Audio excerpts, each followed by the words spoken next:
है। ये दोनों दृश्य किसके माध्यम से प्राप्त करें? तो हिंदी साहित्य की जहां तक बात है, उपन्यास परंपरा ने उसके साथ न्याय किया है। और मैं दावे के साथ कहता हूं कि 75 सालों में 75 तो ऐसे उपन्यास हैं, चाहे भले एकांगी दृष्टि से भी उसके कहीं कहीं उनके सांस्कृतिक पहलुओं को सामने लाने का प्रयास तो हुआ है, अन्यथा इस जनजातीय जीवन की तरफ देखने वाला भी कोई नहीं। संविधान की पंचम अनुसूची में जिस रूप में भी उसे परिभाषित किया गया, उस रूप में मैंने अभी बात नहीं करना चाहूंगा। आदिवासी साहित्य को तीन दृष्टि से देखा जाए। जो विमर्श परंपरा है, उन्होंने निरूपित कर दिया कि स्व अनुभूति पर आधारित लेखन ही हमारा साहित्य होगा, लेकिन आदिवासी साहित्य भी उसमें नहीं लेंगे। दूसरा एक ऐसा वर्ग है जो सहानुभूति के आधार पर उनके जीवन का रेखांकन करता है, वह भी साहित्य है, और अधिकांश आदिवासी साहित्य को उन्हीं लोगों ने लिखा है। लेकिन एक तीसरा जिसे मैं उल्लेखित करना चाहूंगा कि 14 और 15 जून 2014 को रांची में आयोजित संगोष्ठी में जो रांची का घोषणा पत्र जारी हुआ, उसमें एक खास बात आई है और उन्होंने आदिवासियत को परिभाषित करते हुए एक प्रस्ताव पारित किया। वो बिंदु यह है कि आदिवासियों की आदिवासियत को न तो आप वर्गीकृत कर सकते हैं, न ही किसी मानक से नाप सकते हैं, क्योंकि यह तो विरासत में मिला हुआ वह गुण है जिसे कोई भी अस्वीकार नहीं कर सकता और न ही इसे कोई खारिज कर सकता है। किसी व्यक्ति की आदिवासियत को आप इस बात से भी नहीं तय कर सकते कि उसमें आदिवासी खून कितना है। बहुत सीधे सपाट उस गणतंत्री शब्दावली में यह लिख दिया कि जो भी उसको समझेगा वह स्वीकार है। अब आदिवासी है कौन, इसका एक बिंब बनता है, जिसे तथाकथित सभ्य समाज जिसे हम दावा करते हैं, हम उनके बारे में क्या धारणाएं रखते हैं, मैं कुछ मान्यताओं को अपने शब्दों में डाल रहा हूं। उसके बारे में कहा जाता है कि एक असंगठित मनुष्य अपनी स्वतंत्र परंपरा सहित हजारों सालों से दूर घने जंगलों में रहने वाला। एक पक्ष यह भी कहता है कि एक संदर्भहीन मनुष्य एक विशेष पर्यावरण में अपने सामाजिक तथा सांस्कृतिक मूल्यों को जान की कीमत पर संजो कर रखने वाला। भाषा मिली जुली है, एक तरफ उसका सहानुभूति प्रकट हो रही है और दूसरी तरफ उसकी विशिष्टता उजागर हो रही है। कोई कहता है कि एक आदि मानव है, कमर पर बित्ते भर चिंदी लपेटे, पीठ पर आयुध लेकर भक्ष की खोज में मारा मारा भटकने वाला शिकारी।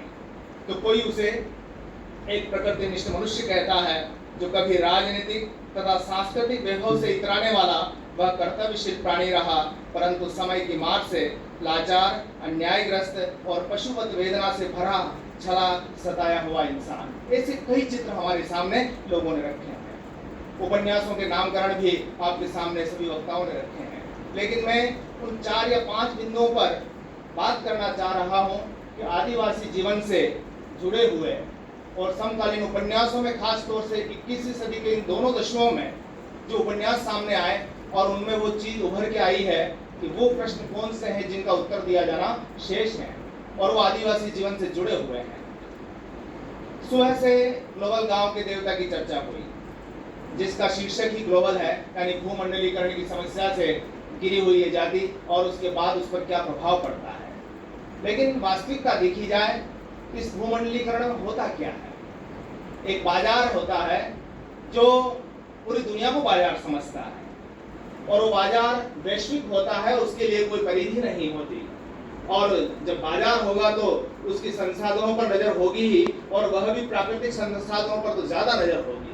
और जैसे ही प्राकृतिक संसाधनों की बात आएगी तो वही जमीन दिखेगी, जंगल दिखेंगे, और जंगल की जब बात करेंगे तो वो आदिवासी दिखेंगे। ऐसी स्थिति में आदिवासियों के लिए तो पता ही नहीं है कि ये जंगल किसका है। वो तो जन्म से ही मानते हैं कि जंगल तो हमारे हैं, और इधर जो आपके राज्य सत्ताएं हैं वो समझती है हमारे हैं।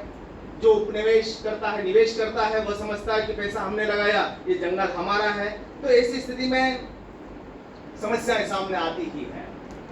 नरेंद्र सर सुबह थे, उनकी ही शब्दावली जो उस उपन्यास में प्रकट होती है कि जो पूंजीवादी समाज है, जो निवेश करता है, वह क्या करता है, वह क्या सोचता उन आदिवासियों के बारे में। वो कहता है कि आकाशचारी देवताओं को, आसमान से विमान से उड़ते जब वो आते हैं, तो जब अपने आकाश मार्ग से या सैटेलाइट की आंखों से छत्तीसगढ़, उड़ीसा, मध्य प्रदेश, झारखंड आदि राज्यों की खनिज संपदा, जंगल और अन्य संसाधन दिखते हैं, तो उन्हें लगता है कि राष्ट्र राज्य तो वे है ही और हक उनका हुआ।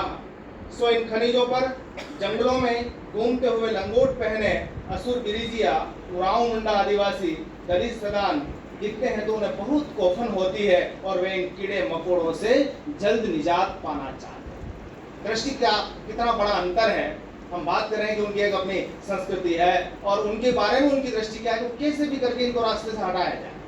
और वहीं से अब ये बताइए कि इस भूमंडलीकरण की समस्या से निजात दिलाए कौन? ये प्रश्न हमारे सामने हर एक उपन्यास में उठा है। एक में एक ग्लोबल गांव के देवता की तो चर्चा की ही है, हर उपन्यास में ये बात उठ के आई है, तो इसका निस्तारण करना जरूरी है। दूसरी एक समस्या औपनिवेशिक मानसिकता की है और दुर्भाग्य से हम सभी उस औपनिवेशिक समाज से अभी अभी मुक्त हुए हैं, लेकिन अभी मानसिक रूप से वही है।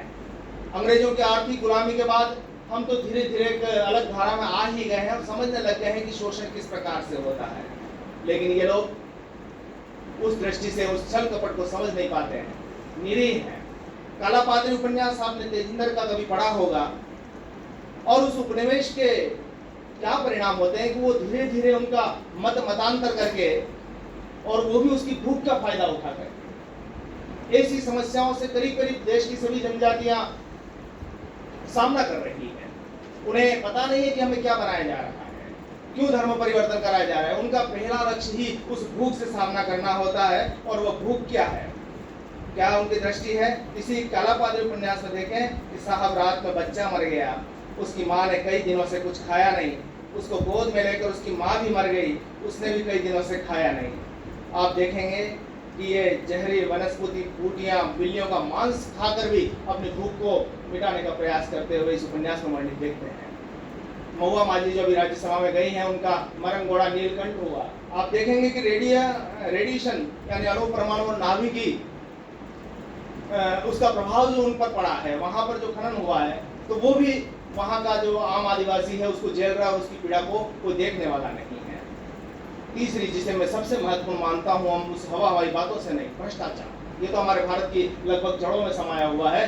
पढ़ा लिखा इंसान तो फिर भी उससे धीरे धीरे मुक्त हो रहा है, लेकिन सरकारी योजनाओं का जो भ्रष्टाचार, कभी हमारे पूर्व प्रधानमंत्री राजीव गांधी जी ने जो शब्द कहा ना कि 1 रुपये का 10 पैसा हमारे अंतिम व्यक्ति तक पहुंचता है, वो 10 पैसा इन्हीं लोगों के लिए कहा था। और एक उपन्यास है, वो उपन्यास है पठार पर कोहरा, राकेश कुमार सिंह का।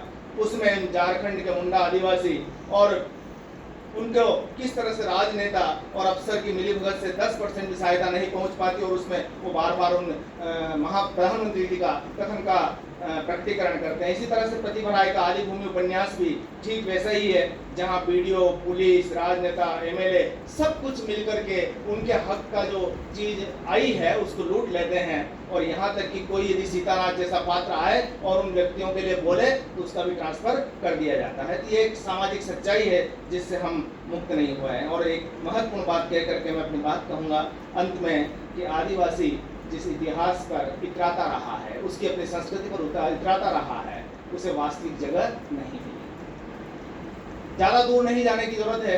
आपका जलियांवाला बाग हत्याकांड से भी ज्यादा भीषण कांड यहाँ पर हुआ मान बैठा बांसवाड़ा। गोविंद गुरु संप सभा के माध्यम से उसका नेतृत्व कर रहे थे। हजारों भील युवक अचानक हुए आक्रमण में मारे गए अंग्रेजों से संघर्ष करते हुए। लेकिन उस इतिहास से हम कितने मेवाड़वासी भी परिचित नहीं है, दूसरों को तो क्या बात। तो इतिहास का एक बहुत बड़ा पक्ष इस तरह से उनके साथ न्याय नहीं कर पाया। जब वही न्याय नहीं कर पाया, लेकिन साहित्य में जो कल आएंगे हमारे धुनी तपे तीर के लेखक और साहित्य अकादमी से पुरस्कृत कृति है, जब वो चर्चा में आई तो वो ऐतिहासिक दस्तावेज बन गया। आश्चर्य यह है कि हिंदी की कोई कृति ऐतिहासिक दस्तावेज के रूप में हमारे सामने आती है, तब हमें पता लगता है कि इतना बड़ा योगदान इस समाज का रहा है।